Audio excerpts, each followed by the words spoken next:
More foreign nationals are going home, this after the recent wave of violent attacks and looting in parts of Gauteng. About 150 Mozambican nationals are leaving from Katlehong, east of Johannesburg. They're among hundreds of foreign nationals being sheltered at 2 community halls in the area after fleeing the violence.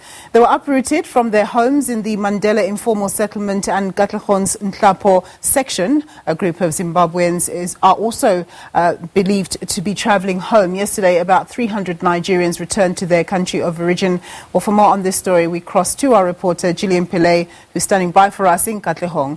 Gillian, obviously a very sad story that foreign nationals have felt the need to go back home. Just tell us more. Very good afternoon to you, Nhlapo. As you can see there, that's the last of the 3 buses that has some of the Mozambican nationals that is leaving this community centre here in Katlehong. A mixed bag of emotions indeed. Just a short while ago, before you came to us, we spoke to one of them, and one of the guys had tears in his eyes, not really wanting to leave Johannesburg, not wanting to leave Gauteng, but not really having much of a choice under the conditions under which some of them say they have been, they fear for their lives, they don't feel safe, they don't feel like they can go back home to the areas or to the informal settlements where they have made home, or what they've called home.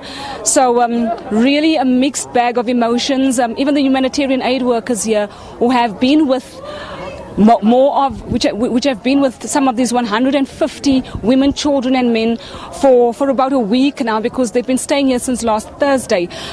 Really, you could see it was a bittersweet goodbye, wishing them well, but most of them also telling us that they don't know what they're going home to and that they now have to start all over again. They're going back home where there is no work, where they try to, they left home for the reasons around economic challenges, around political instability, coming to South Africa, hoping that they could make a better life, find a better life, hoping that they could, do anything so that they could scrape together some money and that they could send it home to their extended families who were still back in Mozambique, in Zimbabwe, in different countries around the continent. But really a sense of, that they have been defeated and having to, leave under the conditions. But some of them also saying that they're going to try and come back and see if they could come back and make a living and put together what they can, looking at if the situation around the looting will die down for good going forward, Nhlapo. But to just talk to us about the kind of work that's been carried out here, I'm joined by Colin Huma from the Red Cross. Colin, you have your organization is one of many. I know that Gift of the Givers have been here. The UN Migrant agency has also been here assisting with the processing of repatriation, but also assisting with sustenance and sustaining these over 150 families or people until they can be repatriated. Yeah, you are right. Basically, as an auxiliary to the government, the Red Cross has been here since last week Thursday, providing various services. Especially we had to attend those who were injured, like providing them with first aid, and we were also providing services, telephone services, which we call it restoring family links, giving the phones to the non-nationals to just make a call to home to let the families in Mozambique or in Zimbabwe or in Malawi to say they are safe, they are okay. And one of the services which we are also providing is the hot meals, which we will be providing until the last group of the people goes, as we have seen the group which has just left here.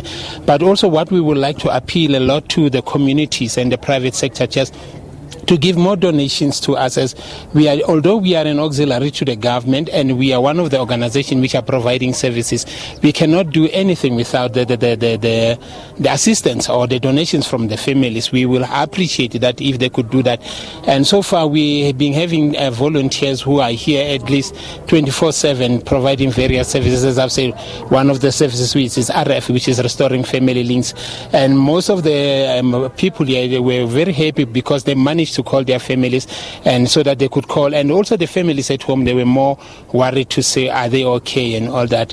And we only provide the services in the both halls here and also in the Tsulo and in this group here in D.H. William. Just talk to us about, you said you attended to the injured. What was in the wake of them coming to this community hall, what were they saying to you? What was the energy like? What was the mood like?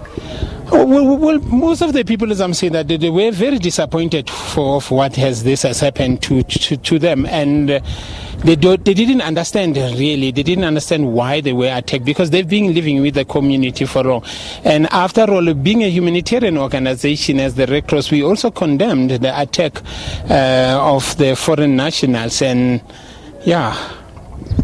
How many of the foreign nationals are remaining, and for how long will you and other humanitarian organizations still be assisting? With all various stakeholders. For now, we don't know exactly how many are remaining, but we will sit down later to discuss with various stakeholders to know how many have remained, because some of the people who were supposed to have left today were supposed to have at least 163, and it seems it's less than that. So some of the people, apparently they've already moved into the community. So with various stakeholders, we will sit down and look at the numbers, how many are still remaining, so that we can continue providing our services as Red Cross. Just before we wrap up, Colin, what was it like seeing those buses, head off? I mean, you've been here since the beginning. You've made connections. You've made links with some of them. They've told their life stories to you. You've become a family. Yeah, it's a bit sad. It's a bit sad. But when I was looking, especially to the kids, but those who are living, I think it was more a sense of relief for them, because they are going home. And as you have heard yourself, that some of them are saying they are coming back, and they will come back. But I'm happy for them because they are safe. That was the Red Cross's Colin Hume, giving us a sense of the kind of work that they, together with other humanitarian aid organizations, have been doing in this area to assist those displaced. But as Colin says, bittersweet emotions, and many have also vowed that they will return, going home for now, but they will return back to South Africa if things don't work out back home, Nhlapo. All right, Gillian, thank you very much for that report. My colleague there, Gillian Pillay.